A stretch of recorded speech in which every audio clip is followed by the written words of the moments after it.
laloo ijoollee Oromoodhaatti dhiyaadha. Kanneen amatakum tokkoo fi 964 tolche.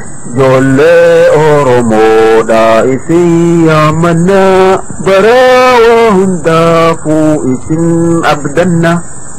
Isin guddisuudha lubbuu kennina nu wajjin jiraadha bareedan isin.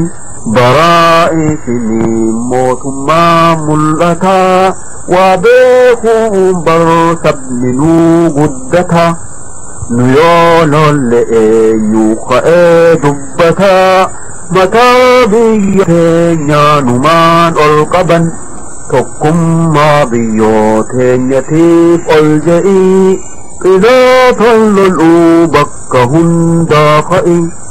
Dargoo biyya ormaadha fi sosso'ii baraa biyya fiitii akkaan hojjetan tolaan orma keenya walii galchinaa qiloota nu keessaa dirqiin darbina biyyoo teenya hundaa waliif tumsinaa baraa biyya hundaa isin yaammatan. Tolaan Oromoota walii galchina qiloota nu keessaa dirqiin darbina biyyoo teenya hundaa waliif tumsina baraa biyya hundaa isin yaammatan harkaa fi garaadhaan waliin ol ka'aa biyyoo teenya jaarraa dafaa sosso'a. Jiruu orma keenya je'aatii du'aa isaan miidhaman bar isin abdatan harkaa fi garaadhaan waliin ol ka'aa biyyoo teenya jaarraa dafaa sosso'a.